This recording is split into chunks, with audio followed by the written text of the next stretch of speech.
I studied history's most successful people, from authors to musicians, tech giants to cool creators, and scientists to billionaires. And here's the most fascinating thing I found.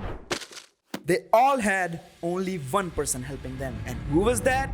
The Italian plumber Super Mario. I'm talking about the psychological hack known as the Super Mario effect.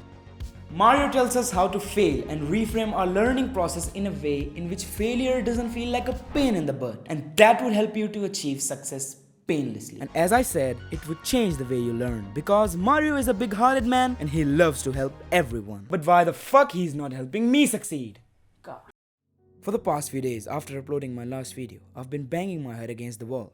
I have no energy to make another video because all my 3 videos are a failure. But I really want to become a creator, and if this doesn't end soon, I'm screwed. But wait, this doesn't feel right. I can't be just lying here. So fellas, what do we smart people do when we have a problem? We find a solution. See, here's what I was looking for. I found the TED Talk of this guy. Can you guess? No? Here's a hint. It's a Mark and it's a robber. So, Mark Rober. Okay, sorry, I will not do this again. I promise. A former NASA and Apple engineer and now a cool science YouTuber did an experiment in 2018. He asked his YouTube followers to play a simple computer programming puzzle. The objective of the puzzle was to get the car across the maze by using computer code blocks. Once the player was satisfied with the code, he would hit run and the car would move accordingly. And he did this experiment because he wanted to prove that anyone from any background can learn to code. And 50,000 of his followers took the test. But Mark lied. He had no intention of proving that anyone can code. His followers didn't know that he randomly served them up 2 different types of tests. In one version, if you hit run and you weren't successful, you didn't lose any of the starting 200 points. It showed, that didn't work, please try again. However, in the other version, if you hit run and you weren't successful, it showed a slightly different message. That didn't work, you lost 5 points. Now you only have 195 points. Please try again. You're now thinking, what difference would that make? Right? Don't worry, I did that too. You're not alone. Sometimes smarties also make mistakes. Bro! Yeah, what's wrong? You have to stop calling you smart, bro. It's not cool. Oh. Don't worry about it. I'll do it. By the way, the correct statement would be, you would have to stop calling yourself smart. You really need to work on your English, bro. Oh. Okay.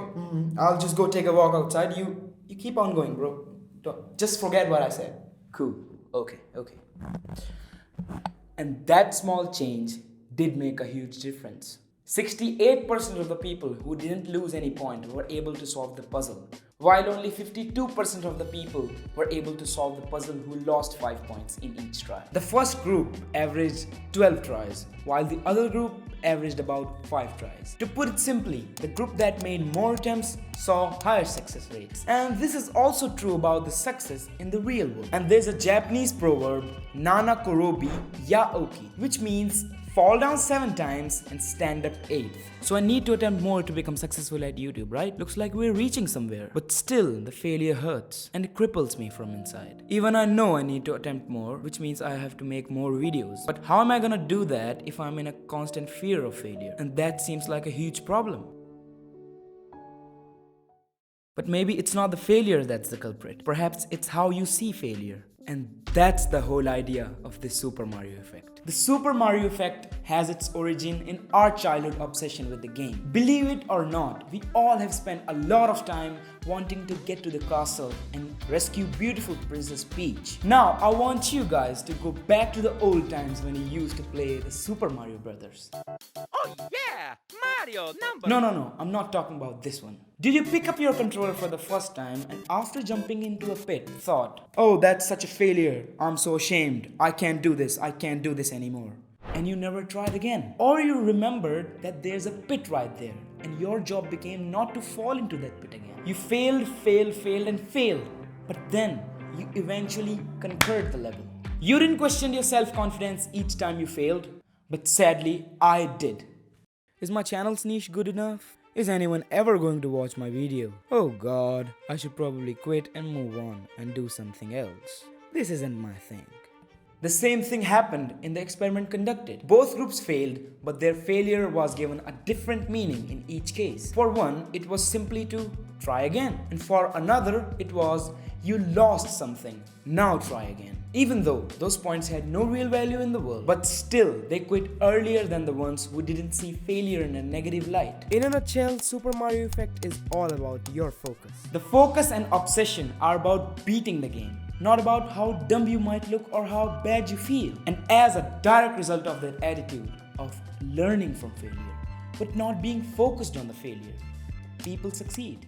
But being successful, it's not easy as it seems. I also thought that I would have 1 million subscribers just after some couple of videos. But then I thought, wouldn't that be too boring? The way to success is a very long journey, and sometimes when you're stuck at the same level, it might also be annoying. But just try to imagine once how bad life would have been if it was something like this. No obstacles or problems equals no fun, right? You should remember that you have to love the process, and just keep in mind that it's not about the destination, it's about the journey.